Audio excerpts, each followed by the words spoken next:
Als Magellan und seine Männer an der Südspitze des amerikanischen Kontinents durch die heute nach ihm benannte Meerenge segelten,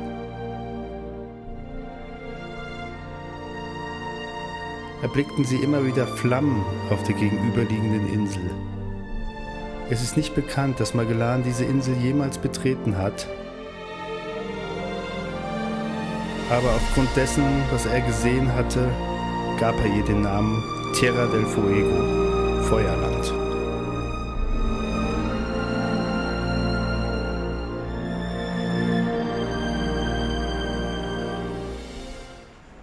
Hallihallo, mein Name ist Ruti. Ich bin mit dem Motorrad in Südamerika unterwegs und nach 4 Monaten sage ich heute Ciao Chile, denn es geht nach Feuerland.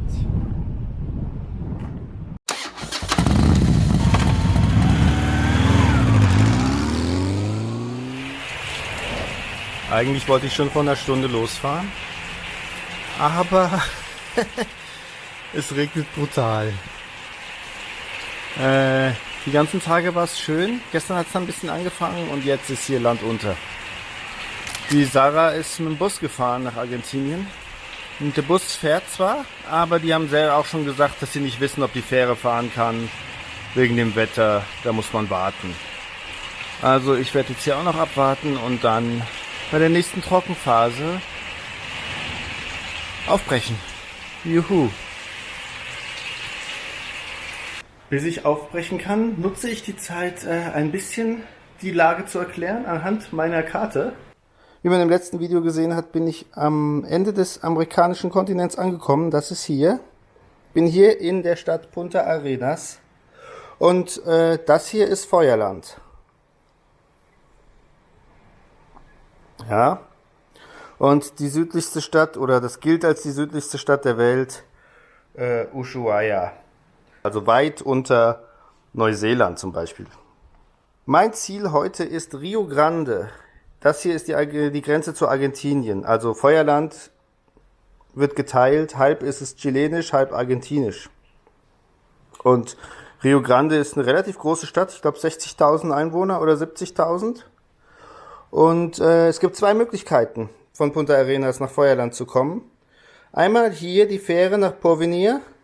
Und dann Schotterstraße bis zur Grenze San Sebastian. Oder hier oben rum zu fahren, alles asphaltiert. Und dann hier Punta Delgada rüber zu fahren. Die hier geht nur einmal am Tag. Die hier oben geht jede Stunde. Ich habe jetzt gesehen, die Fähre sollte um 9 Uhr gehen. Sie ist jetzt auf 11 Uhr verschoben schon. Bei dem Regen weiß ich jetzt nicht, ob sie fahren wird. Es geht eher um Wind, glaube ich, als um Regen. Es war zu starker Wind. Aber auch die ist irgendwie nicht gegangen richtig im Moment. Wegen dem Wind. Naja, jedenfalls warte ich jetzt hier noch ab und dann sehe ich, ob ich hier, vielleicht fahre ich hier einfach mal hin, gucke, ob die Fähre noch am Start ist und ansonsten fahre ich hier oben rum. Es ist halt schon so 6,5 bis 7 Stunden Fahrt bis Rio Grande. Also wenn es geht, möchte ich da noch ankommen, bevor es dunkel wird. Also, wie schon gedacht, die Fähre aus Porvenir fährt erst morgen wieder. Das heißt, ich fahre außen rum. Und ja, ich erzähle euch die ganze Zeit in jeder Folge von dem Wind, dem schlimmen patagonischen Wind. Und dann lege ich meine Handschuhe hier oben drauf, obwohl ich das Netz da habe. Sind natürlich direkt runtergefallen hier in die Pfütze. Jetzt sind die schön nass. Dummbeutel. Ja. Es ist warm im Moment. Also wirklich, ich bin eingepackt wie ein Schneemann. Und also frieren tue ich momentan nicht. Also der Wind ist schon da. Der Frank, ihr erinnert euch, mit dem ich zusammengefahren bin, der ist ja schon vorher hier gewesen. Und der hat mir geraten, bei mehr als 50 km/h Wind nicht zu fahren. Der hat einen getroffen, den hat es mit seinem Bike über die Straße eine Böe erfasst und das ganze Bike ist Schrott gewesen. Ich mache mir jetzt noch ein bisschen Musik an.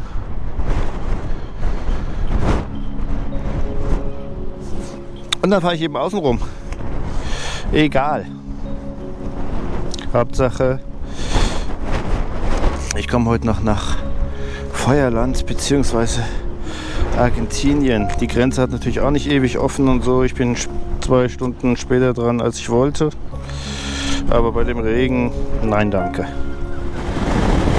Habe ich die Geschichte jetzt zu Ende erzählt? Ich weiß gar nicht. Jedenfalls ist es heute laut Wetter-App an der Grenze zu 50 km/h Wind. Also mal ein bisschen drüber, mal ein bisschen drunter. Und ja, es weht unangenehm, das kann man auf jeden Fall sagen.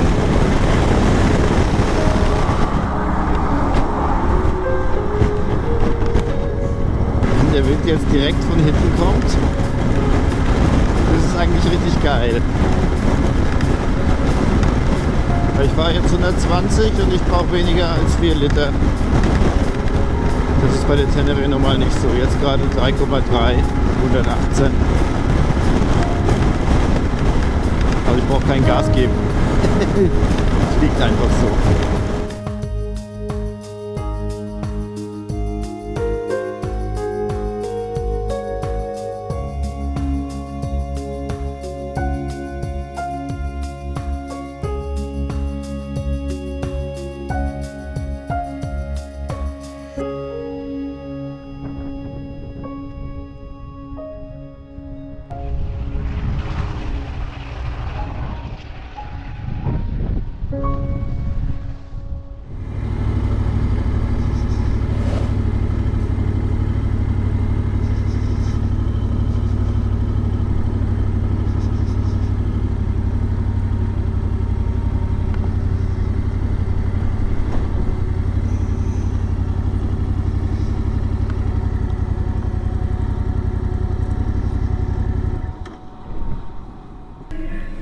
So, ich bin jetzt an der Fähre angekommen und zum Glück gibt es hier so ein Café, muss ich nicht draußen stehen. Weiß nicht genau, wann die Fähre kommt und das Office ist auch zu, aber ich habe hier die Frau im Café gefragt, die hat gesagt, man bezahlt das Ticket an Bord. Und jetzt habe ich mir einen Kaffee und einen, wie ich immer sage, chilenischen Döner geholt. Das ist einfach Fleisch und diesmal gibt es in Brot mit Mayo.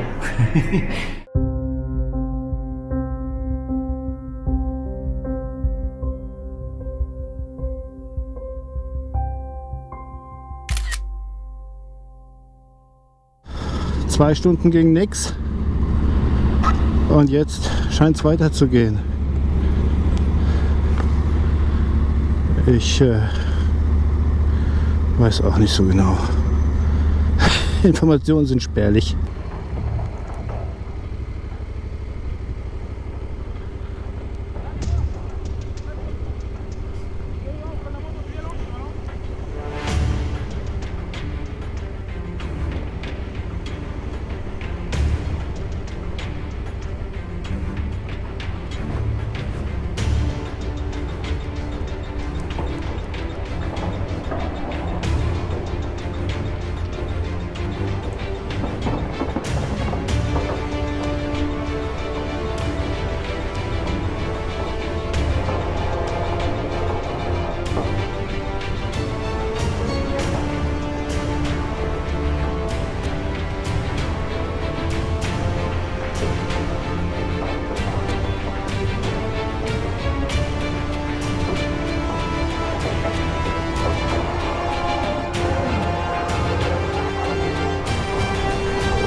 Katja, ciao.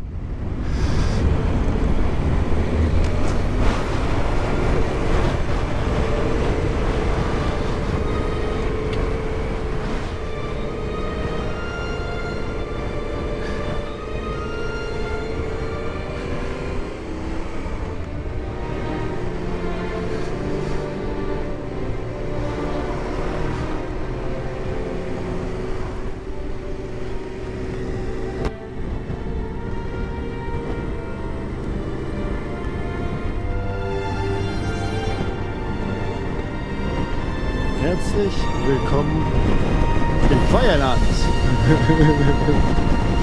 als Ultimo-Vehikel auf dem Ultimo-Stückchen Land. Ach, und der Wind. Ich bin froh, dass die Fähre überhaupt gefahren ist. Es war überhaupt nicht so schaukelig, wie ich jetzt erwartet hatte. Ich hätte jetzt auch nicht bezahlen können, hätte keiner gemerkt, glaube ich. Weiß ich nicht, ob ich es gemerkt hätte. Jedenfalls bin ich reingegangen und habe artig bezahlt 7.500 Peso. Ungefähr 8 Euro. Jetzt habe ich aber noch 230 Kilometer. Keine Ahnung, ob da noch eine Tankstelle kommt. Wäre nicht schlecht, weil ich dann über die 400 komme. Aber ich denke, es wird irgendwo eine Tanke kommen, vielleicht an der Grenze. Das ist die nächste Etappe, die Grenze.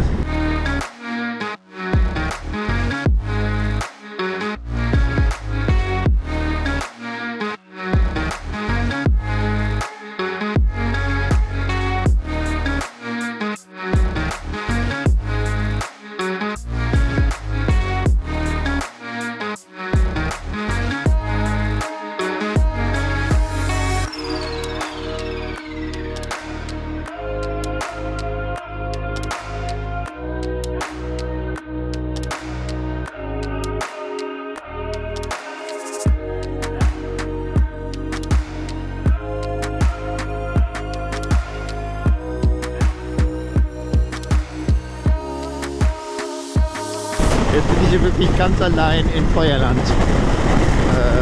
Ab und zu kommt ein LKW entgegen, aber ja, hier passiert jetzt gar nichts mehr. Es ist auch kalt, es windet. Ich bin nicht undankbar, wenn bald die Grenze kommt. Und alle paar Meter kommen diese Schilder mit Warnung vor den Tieren. Auch schön.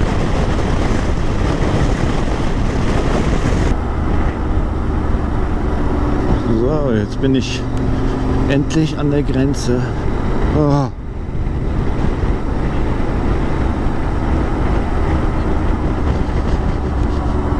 Jetzt hoffe ich, dass es alles läuft. Die Sarah ist ja rübergekommen, das heißt, die richtigen Papiere war schon mal da. Also das lief wie am Schnürchen.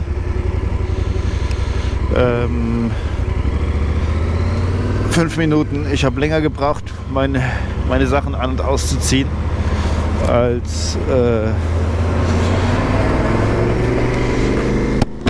die Ausreise aus Chile ging. So, jetzt hat sie gesagt 15 Kilometer. Dann ist die argentinische Grenze.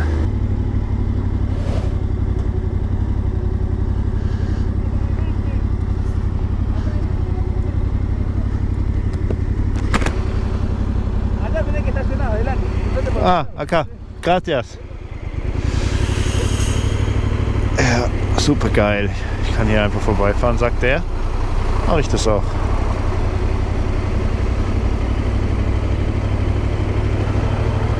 Wahrscheinlich muss ich da irgendwo reingehen.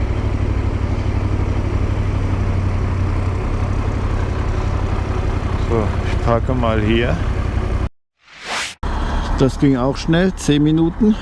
Allerdings ist jetzt hier Gepäckkontrolle. Während ich hier warte, ist mir jetzt gerade aufgefallen, dass jetzt das Handy gecheckt hat, dass es 1 Stunde später ist, weil die argentinische Zeit ist auch 1 Stunde später. Und das hat es jetzt gecheckt, weil die ganzen letzten 3 Wochen ging das Handy falsch, hatte immer Santiago-Zeit, aber ja, jetzt ist es wieder richtig. Ja, sehr schön. Aber ich kann das hier sehen, das ist die Santiago-Zeit und da ist jetzt 2026. Dafür habe ich jetzt keine SIM-Karte mehr, keinen Empfang, aber das macht nichts, ich habe das noch eingestellt. Ich darf es jetzt bloß nicht ausmachen, dann ist es weg. Dann kann er keine Route mehr finden. Aber man kann trotzdem noch sehen, wo man ist. Also es wäre nicht so schlimm, aber so ist natürlich schöner. Er versucht jetzt hier verzweifelt irgendwas zu berechnen, wird er natürlich nicht können.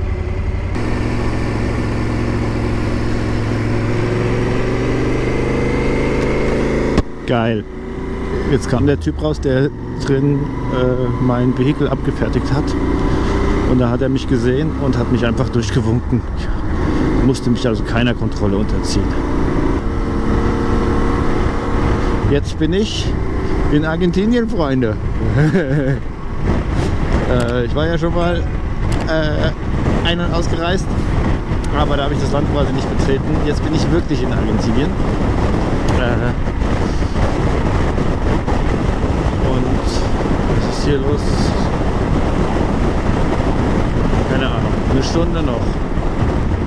Das nächste Ziel heute oder das letzte Ziel heute ist ein Motorradhotel, Motorradhostel. Das habe ich auf der Karte entdeckt. Sah cool aus und da haben wir den gestern per WhatsApp angeschrieben und Sarah ist schon da. Es gibt wohl Pizza, die haben auch ihr eigenes Bier und so. Ich bin gespannt.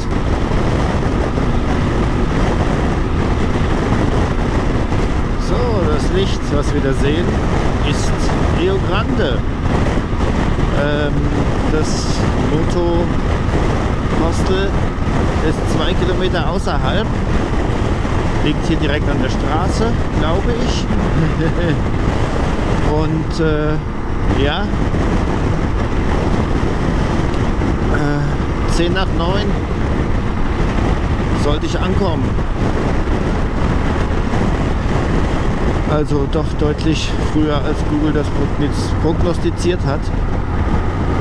Und sind dann doch 430 Kilometer gewesen, also ein bisschen mehr, plus die Fähre noch, ein bisschen mehr auch als Google gesagt hat.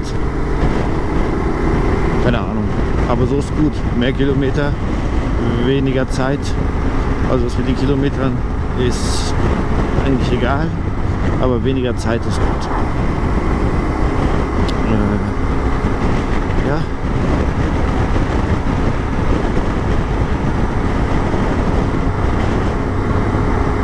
Und es war jetzt gar nicht so schlimm, die Fahrt. Ja, zwischendurch, habt ihr es gehört, habe ich mal sehr gefroren, als der Wind so stark von der Seite kam die ganze Zeit. Aber irgendwann ist die Straße dann abgebogen, dann kam der Wind von hinten und dann konnte ich auch schön 130 fahren. 100, ja, sowas. Und dann ging es eigentlich. Also vor allen Dingen auch, weil die Straßen hier brutal gut sind. Also das ist hier Feuerland, das Beste, was ich gesehen habe hier. Ist der Wahnsinn. Bin ich ein bisschen überrascht, dass hier am Ende der Welt die Straßen so gut sind. Motorcycle Fin del Mundo, Ende der Welt heißt das Haus, genau. Wo ist es? Kann es nicht sehen. Ach doch, das hier. Ich muss das Visier hoch machen, ich sehe überhaupt nichts. Hostel, Motorcycle Fin del Mundo. Ich glaube, das sieht sehr gut aus hier.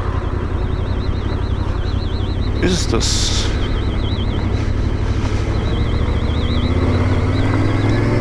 Ah, geil, ich bin da.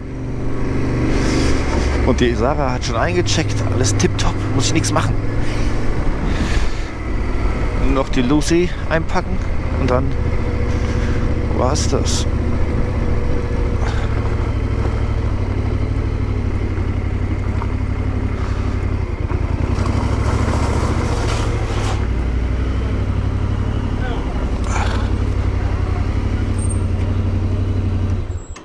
Hola. Bienvenida a Tierra del Fuego. ¿Esto para ti también? Firesland. Yo soy alemán, pero no me quiero largar a hablar. Si no, no vamos a entender nada, ¿no?